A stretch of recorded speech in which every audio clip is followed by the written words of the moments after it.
O governo português, mas também o povo português, deu exemplo durante essa pandemia. E por isso, a imprensa do mundo inteiro tem mostrado Portugal como um lugar para se viver depois da pandemia. O país chamou a atenção da melhor forma possível. Mas como é que você faz esse planejamento? Aqui no Caminhos com Renata Cordeiro, eu trago várias informações para você sobre isso. Eu já fiz alguns vídeos falando, por exemplo, sobre sites de emprego, tudo para você se planejar antes de vir aqui para Portugal. E hoje a gente vai falar sobre imóveis. Quanto será que custa a moradia aqui na terrinha?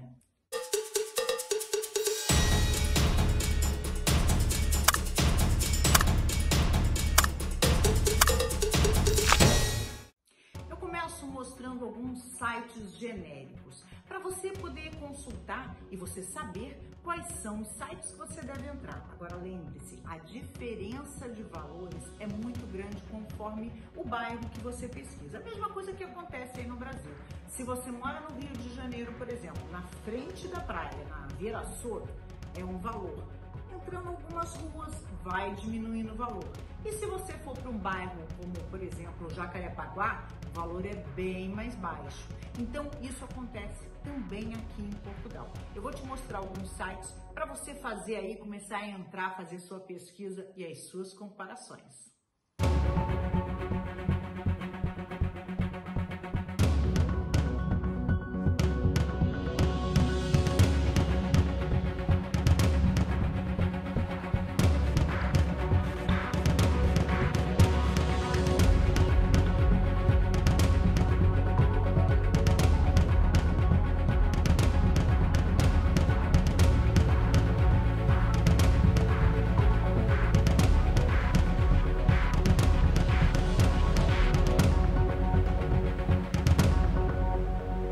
Para esse nosso vídeo, eu conversei também com o Jorge Patrício.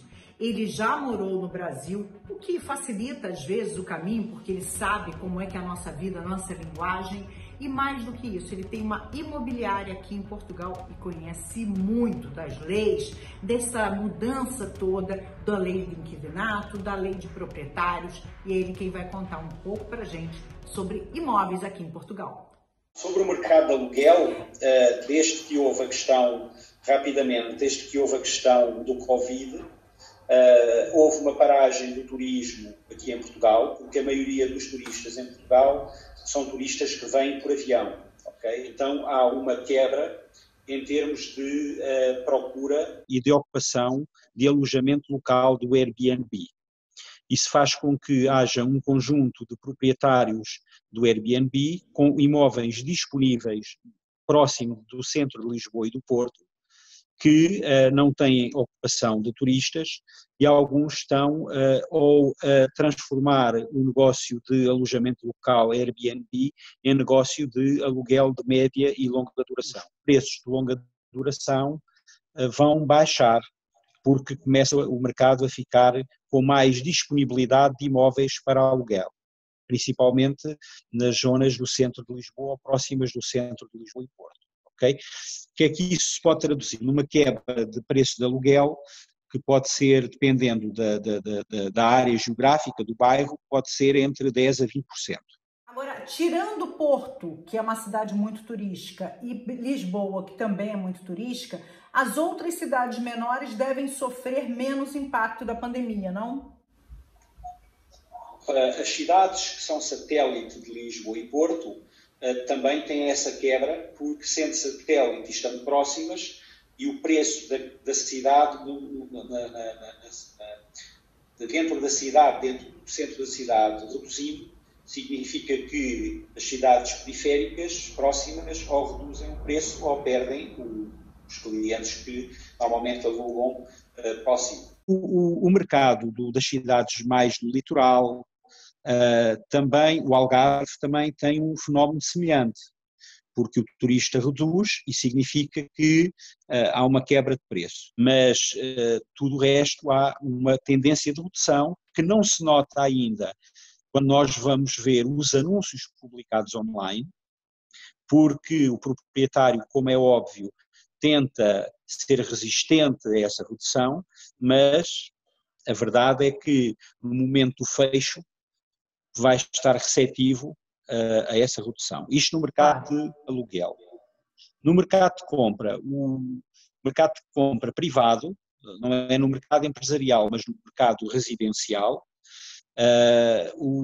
a tendência é a mesma, ou seja, tendencialmente pode haver uma quebra de 10 a 20% dos imóveis, do preço dos imóveis, que também não é percebido ainda em termos de anúncios, exatamente porque os proprietários querem defender a sua posição de preço, mas vai haver aqui dois tipos de proprietários. A margem de negociação vai aumentar, né?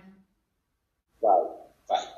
O proprietário que não necessita de vender rápido e, como tal, vai ter mais resistência à margem de negociação, e algum proprietário que necessita de liquidez e que vai ter naturalmente mais receptividade a baixar preço, se calhar de 10% ou 20% também. Eu queria ter uma noção de valores em termos de compra. A gente tem aí o metro quadrado de Lisboa, até mesmo alguns bairros, algumas regiões no entorno de Lisboa são dos mais caros do país. De quanto a gente está falando mais ou menos? Depende muito do bairro. Se tivermos, por exemplo, falar em Cascais um apartamento com 2 quartos em euros não é inferior a 200 e muitos 300 mil euros, ok? O que neste momento é 1,5 milhão de reais. Não, eu vou falar só em euros, porque o real flutua tanto que é melhor a gente conversar em euros hoje. Num bairro normal, não estamos a falar da Avenida da Liberdade, nem aqui das avenidas novas, porque aí os preços são o dobro, ok? Mas num bairro normal de Lisboa, de classe média, executivos, anda por uns 4, 5 mil euros o metro quadrado. O Porto é um pouco mais barato do que Lisboa, estou correta? O Porto é um pouco mais barato que Lisboa, correto. Mais ou menos, seria quantos por cento a menos? O Porto pode considerar cerca de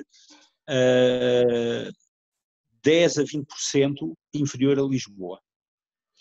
Existem muitos brasileiros nessa região de Braga, por exemplo. É uma região que muitos brasileiros migraram para essa região. E é bem mais barato do que você viver nessas duas grandes cidades portuguesas, né? Como é que são os imóveis lá? Isso. Braga, Portugal é tudo muito próximo, ok? Você sai de Braga e numa hora a conduzir, sempre em autoestrada, você está, uma hora e pouco, você está no Porto. Okay? Então há cidades em Portugal como Braga, como Guimarães, como Aveiro. Eu não sei os preços de Braga, porque eu não atuo em Braga, mas são claramente bastante inferiores a Lisboa e Porto. Okay?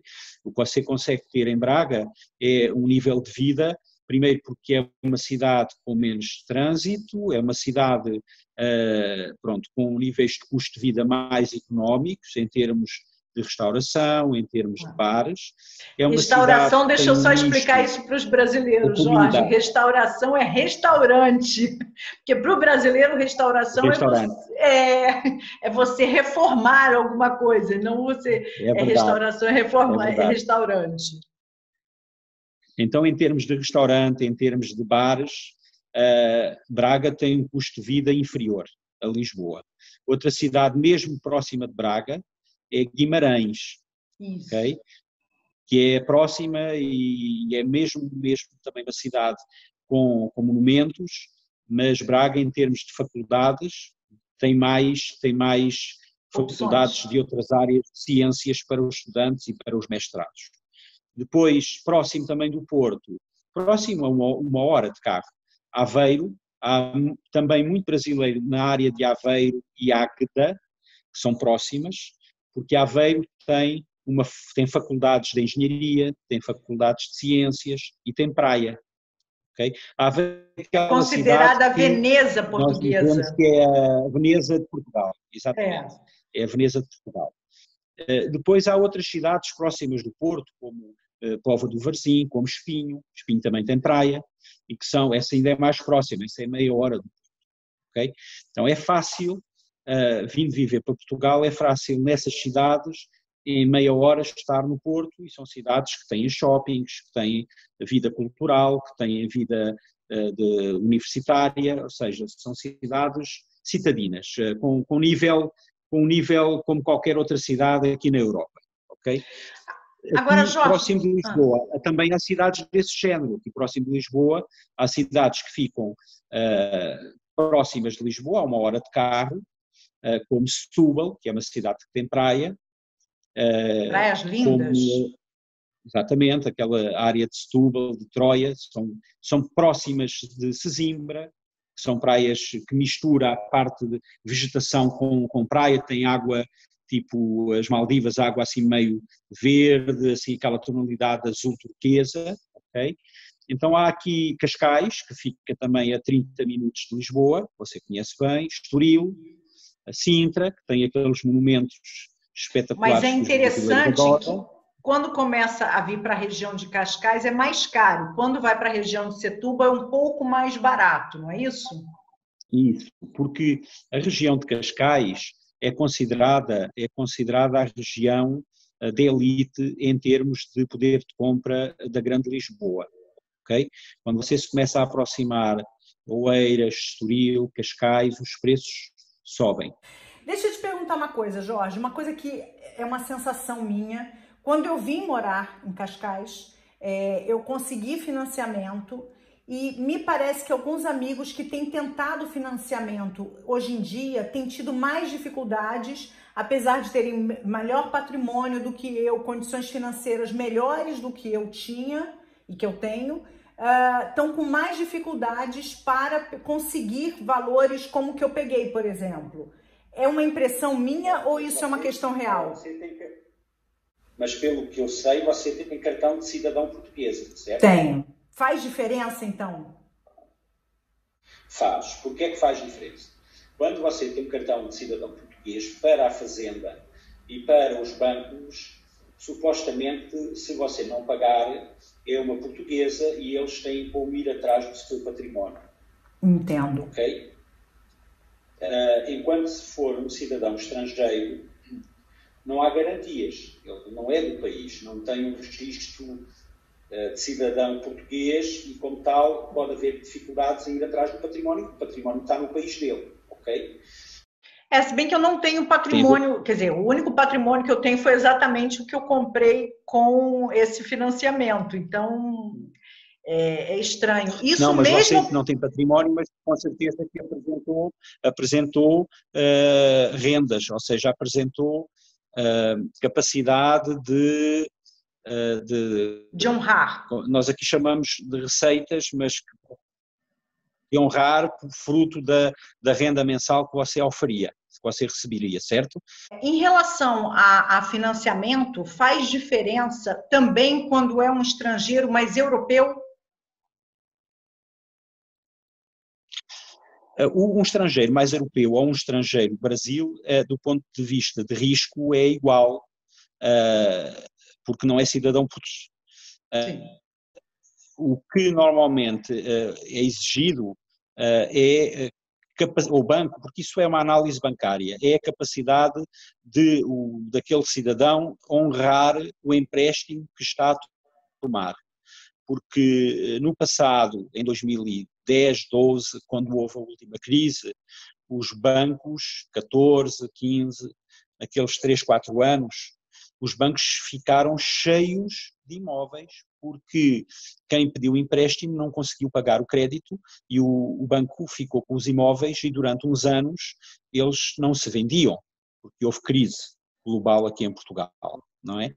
E os critérios para o banco dar crédito começaram a ser mais fortes em termos de índice de endividamento ou de esforço financeiro da família para pagar aquele crédito, entendeu? E depois há outro tema aqui, que é qual é o índice do empréstimo, porque se você for português, se calhar consegue 85% do valor da escritura, ok? Até pode ser que consiga 90% do valor da escritura. Se você for estrangeiro, se calhar o valor que você consegue de empréstimo já é só 70%, entendeu? Ou seja, há uma diferença, pode não ser no taxa de juro, pode ser no capital próprio que você tem que entregar inicial. Quais são as regiões do país onde o norte é mais barato do que o centro, que é a região de Lisboa? A região do Algarve, para morar, também é mais barata do que a região de Lisboa? Em comparação com Porto, é mais caro ou mais barato o Algarve? O Algarve é mais... pode estar ao nível do Porto. Algarve você tem... como você sabe, há vários níveis em termos de habitação. Por exemplo, frente de mar é sempre muito mais caro. Sim. Okay? Condomínio privado também é sempre muito mais caro. Posso dizer que, em termos de condomínio privado, os preços do Algarve são inferiores a Lisboa e podem ser iguais ou inferiores ao centro do Porto, centro dos bairros mais premium do Porto. Okay? Mas depois também há bairros do Algarve que são preços iguais a Lisboa, como Vila Moura, como a Quinta do Lago, ou seja, como em qualquer lugar, há bairros de grife. Mas do ponto de vista de viver, Algarve fica mais económico do que viver em Lisboa. A gente tem o T1, que na verdade é o que tem um quarto, T2 mais um. O que é? São 2 quartos mais o quê? T2 mais um. O T1 tem um quarto, certo? O T2 tem 2 quartos. O T2 mais um, normalmente, esse mais um não é um quarto padrão. Pode ser uma arrecadação que foi transformada num terceiro quarto, numa sala de estudo. Olha, é quase como se aí no Brasil a casa do doméstico, o quarto da doméstica, que às vezes não tem luz natural, possa ser mais um quarto para estudar ou para alguém dormir. Entendeu? É o mais um. A arrecadação também é uma coisa interessante, que no Brasil não existe arrecadação. E aqui você tem arrecadações grandes, né, que cabem muita coisa. Então, realmente é como se fosse um cômodo a mais na casa. E tem uma mais-valia isso, provavelmente. Agora, é muito comum a gente achar... Mas aqui em Portugal, a arrecadação não conta como mais um. Ela só pode ser considerada mais um quando você fez renovação e transformou aquela arrecadação num quarto para dormir ou para estudar, entendeu? Perfeito. Jorge, muito obrigada pela sua entrevista. É sempre um prazer conversar com você. Ok. Felicidades, ok? Um grande abraço aí para todos os que estiverem a ouvir do Brasil. Tenho algumas saudades. Obrigada. Eu conheci o Brasil quase todo, não é? Porque eu vivi no Rio, vivi em Fortaleza e depois circulava por...